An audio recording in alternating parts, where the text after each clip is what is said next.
Hello friends, welcome back to my channel. If you're new here, my name is Taylor Ray, and on this channel you will find all things about being a Brooklyn-based actor, athlete, and activist. This is my fiance, Richard. Hi guys. And today we are talking about meal prepping, honey. We're talking prepping those meals for the week. What's your face doing in the background? Yeah, I'm sorry. My bad. Okay, let's reverse it to how many weeks we've been doing this. Okay. So this is our fourth week. Meal prepping. It's been going great. We do it Monday through Friday. So I just got my NASM CNC during the pandemic, and so I've been putting it to use making meal plans for me and Richard. So that's what these meal plans are based off of. I did kind of a overview of like me and Richard based on our I teach classes 5 days a week. I'm doing up to 12 classes a week. And so based on like our output of how many calories we're burning, Richard burns 800 calories sometimes when he works out. But I still sit behind the desk all day. Exactly. Unlike you. But it's like insane how many calories he can burn because he has a lot more muscle mass than me. So I kind of factored all those things in, came up with these meal plans for us. Our meal plans are the same because we're both plant-based, which I'll talk more about later. And yeah, so we eat the same thing, just a little bit different portions. For the most part, same thing, and we're gonna prep it, and I'll walk you through. Yep. So you might be wondering why I even decided to start following a plant-based diet. It goes all the way back to when I was about 15. I grew up singing, and I would always find myself having a hoarse voice, a sore throat all throughout middle school, high school. I'd wake up in the morning and literally not be able to talk. Like that's how hoarse my voice was. My mom would wake me up for school and I would go like this, and she would bring me like tea or water or something because I like couldn't even speak when I woke up in the morning until I took a hot shower and like kind of warmed up my voice. And I just thought that was normal because my life had always been that way. So as I got older, that just became something that was like a big problem. Went to an ENT and they scoped my throat, which is like they literally take a little camera, put it up your nose, down your throat, very traumatizing. It's actually not that bad, but it just sounds really gross. And they looked at my vocal cords and saw tons of like these almost burns from acid reflux, and was put on acid reflux medication, protein pump inhibitors, and other pills, between 2 and 4 pills a day, depending on how bad the flare-ups were. From when I was 17 until I was 25, 26, I took these pills. So it was about 9 years, 2 to 4 pills a day, every morning, every night. If I went on a trip or something and forgot them, I had burning like acid reflux, would lose my voice, would have like the most horrible pain, not just in my throat, in my stomach. Like it was awful. And it was around that time that I decided I was gonna do a little bit more research. So I found a kind of just like experimental article that was sharing thoughts on a vegan diet being really beneficial for people with acid reflux. I really did not want to get surgery. I really did not want to like be put under anesthesia for something that I felt like was like, I was lucky enough to be a healthy person. I didn't feel like I really wanted to go down that route. And so I slowly weaned off the pills, told my doctor and all of that, and transitioned to plant-based like vegan diet. And I was completely vegan for, I want to say like a month and a half, when I realized that I had no symptoms for the first time in my life. And that was really amazing for me. My amazing partner, Richard, and even my mom decided to do it with me. So Richard has been lactose intolerant pretty much his whole life, so it was like great for him.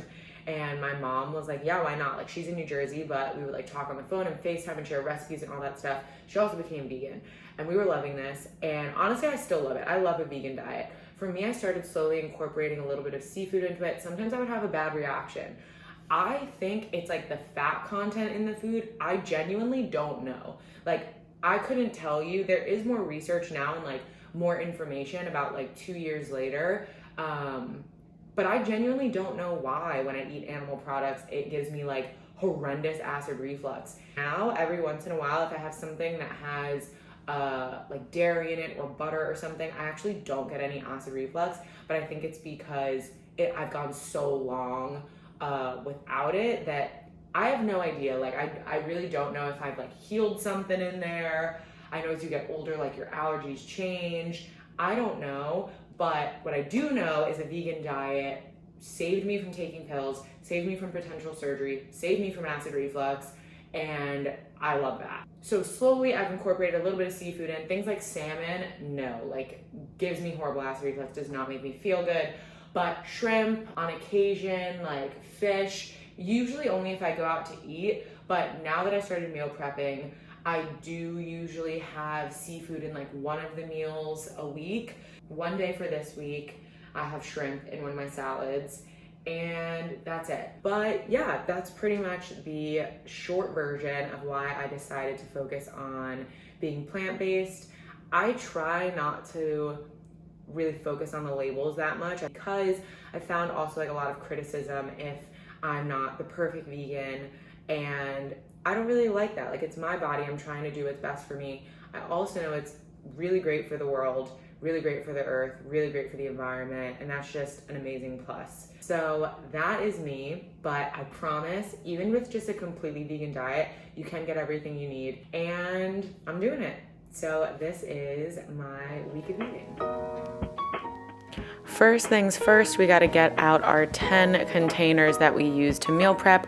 We're doing Monday through Friday lunch right now. So throughout this video, I will talk about what we do for breakfast and dinner. First and foremost, Sunday nights, we gotta prep lunch. This week, we're doing all salads. We don't always, but it's super easy because the base for all of them is the same. It's mesclun, kale, then we add tomato, onion, peppers, and then right now I'm cooking the tofu. So this first salad is going to have tofu on top of it. It's also going to have hummus and kind of a little Mediterranean flair. Second salad is going to have shrimp in it. Like I talked about, I primarily am plant-based all the time, but every once in a while, honestly, I just like shrimp. You can absolutely get all of your protein from plant-based diet only, but I'm mixing it up. We're throwing in some shrimp this week, and now we're having a little dance break because honestly, it takes a minute to meal prep and you just gotta entertain yourself. So Richard is master of cooking, master of cutting, so he's cutting up all the veggies. I'm sauteing the tofu and the shrimp, and then we put the hummus, the dressing, avocado, pumpkin seeds on top later, right before we eat it. This is it. It looks beautiful. It looks great. Good morning. So you saw me prep all of my meals for the week, and I prepped them from Monday through Friday for both me and Richard, which equals 10 containers in our fridge. Breakfast is something that I make every morning. So I kind of have 3 options, and I'm gonna walk you through them. So the first, and what I think is kind of the easiest option, is my protein smoothie, which is one of my faves. What it has is frozen banana, peanut butter or almond butter, depending on how I'm feeling, protein milk, so that's either protein oat milk or protein soy milk. Right now I'm using Gainful protein powder, a little bit of cinnamon, sometimes some maca, sometimes some chia seeds and flax seeds, depending on how I'm feeling. Richard always gets those in his though because they're more calories and a little bit of more protein. And that's really it. Just throw it all in the Vitamix, boom, boom, boom. You got a delicious smoothie. I'm not gonna make that right now, but I am gonna show you all these ingredients. So I freeze all of my bananas in a Ziploc bag, and I freeze them whole. Sometimes I cut them. This time I froze them whole because I was probably just being lazy. But them being frozen is key. And then I always have just like ripening bananas that I'm like replenishing every single week. So I use a whole frozen banana.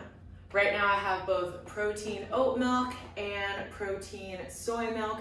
If I'm having a lot of soy in the week with either tofu, the vegan crumbles, anything like that, then I usually won't get the soy milk.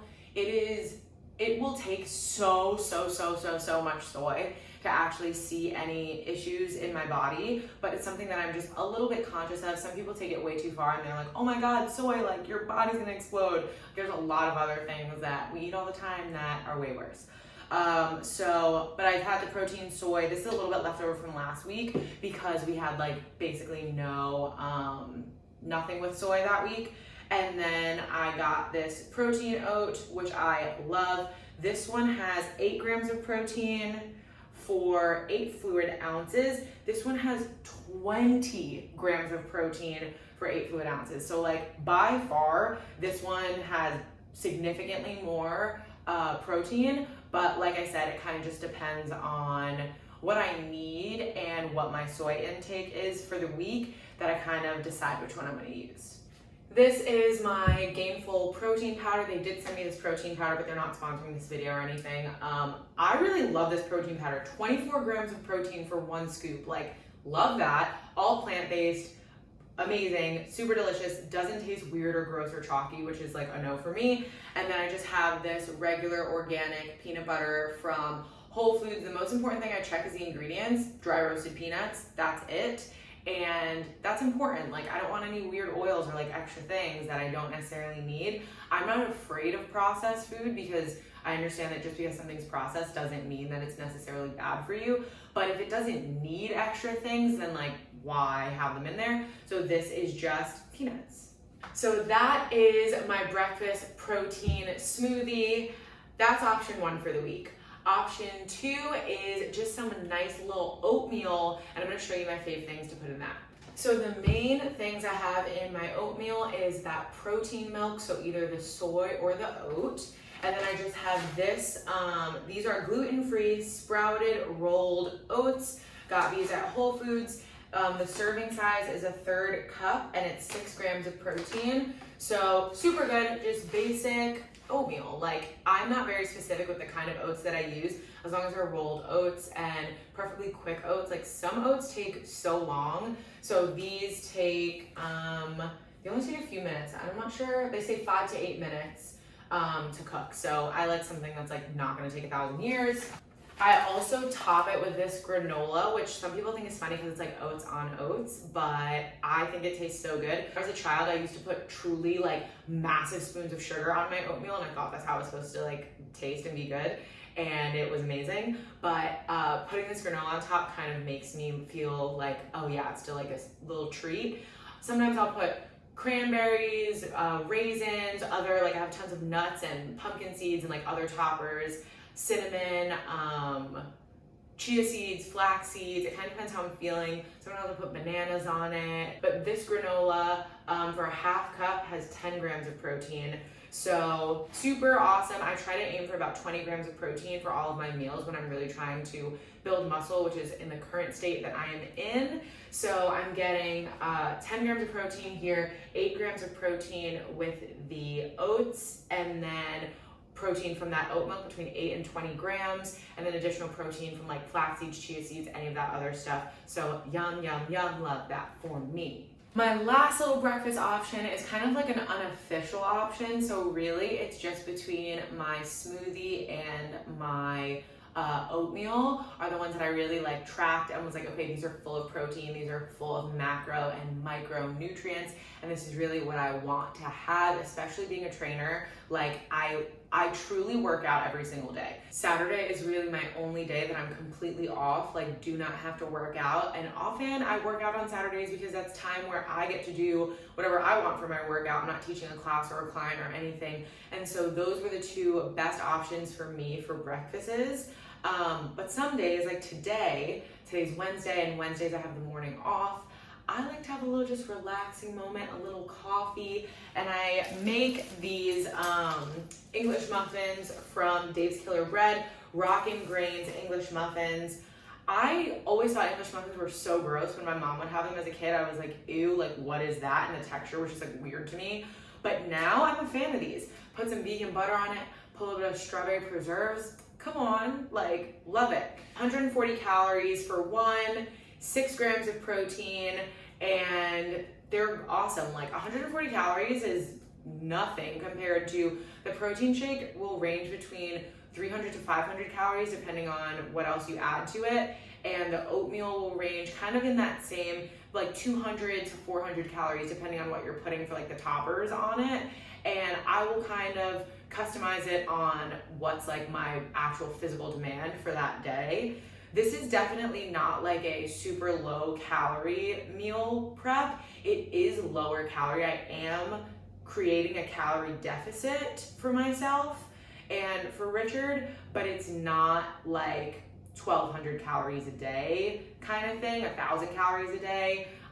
With how much physical movement I'm doing, I am in a deficit, but if you don't work out or move as much as me, you might not be in a deficit. So that's why having all those toppers and like those options is amazing. Okay, party people, those are all my breakfast options. You got your smoothie, you got your oatmeal, you got your little Dave's Killer Bread English muffin with some coffee, and that's really it. That's what I'm eating for breakfast Monday through Friday. That is breakfast for me. So today I did a shoot for Women's Health magazine and got my hair done, got my makeup done. So that's why I look like this, just very doing it all. But wanted to finish this out talking a little bit about dinner. I make our dinner in kind of batches, like 2 nights at a time. So Monday, make it for Monday and Tuesday. Wednesday, make it for Wednesday and Thursday. And then today's Friday, and usually that's our date night. We're gonna go visit my mom today in New Jersey. So we're gonna go have dinner with her for her birthday. Love you, Mom. So for dinner this week, one night this week, we had our banza chickpea pasta with vegan crumble and tomato sauce and cherry tomatoes in it, garlic. It was great, it was lit. Sometimes we do that with like a little side salad. And then also had chickpea tortillas with black beans, vegan cheese, avocado, tomato, onion, and I think that was it, vegan sour cream. So those were our 2 dinners, and we actually did it a little bit different this week. I alternated the days, so I cooked Monday and Tuesday, but then we had food for Wednesday and Thursday. So either way, it's just super nice to only have to cook 2 out of 4 nights. Last thing to touch on, aside from dinner, is snacks. To be honest, the only real time that I want like an additional thing is kind of after dinner. I usually crave a dessert kind of thing. And sometimes I have a couple different vegan cookie doughs that I love. So I'll just have like a spoon of that, or I have these like little 100 calorie like coconut milk chocolate pots. Do we have any, babe? Can you grab one? Sure. Sports. So 2 of my fave after dinner kind of late night snack moments is this coconut collab little chocolate pot. I get them at Whole Foods. I am literally obsessed with this. It's like amazing chocolate mousse, all plant-based, 100 calories, literally so good, like actually gives me life. I am a massive fan of this. I also have been trying out this cookie dough. It's like superfood cookie dough. It has like, it's vegan, no refined sugar. This is 140 calories, 5 grams of protein for 2 tablespoons. So I'll probably have like maybe 1 tablespoon. It's kind of just like, oh, I'm craving something sweet. This isn't like, I don't go super hard with this one, but this has also really been hitting the spot lately. There's also another vegan cookie dough brand called Dough, like D-E-U-X, I believe. Really like that vegan cookie dough. So those are kind of my like nighttime snacks. Other than that, throughout the day, it's either oat milk, yogurt with granola, and I put apples in it this week, sprinkle that with a little bit of cinnamon, sometimes chia seeds. That's great. Second thing is just like an Owen, like on the go, portable protein shake. I get the snack size. You can get packs of 4 at Whole Foods, and that's really awesome to have in the house. So that's really it, friends. That's my meal prep for the week. So it's nice to have this organization and structure. Drop any questions you have below. Happy to do another one of these. And like I said, I just got my nutrition certification from NASM, but I'm not a dietitian. I'm not really trying to coach people for their diet. I'm definitely not prescribing diets. This isn't necessarily a low-calorie diet. It's not really a diet at all. It's just the best way for me to have an idea of what I'm eating every day, to save time, to feel really good, to focus on plant-based nutrition and protein, and get all the good stuff that sometimes I forget. So hope you liked learning about my little meal prep, and I'll see you next time.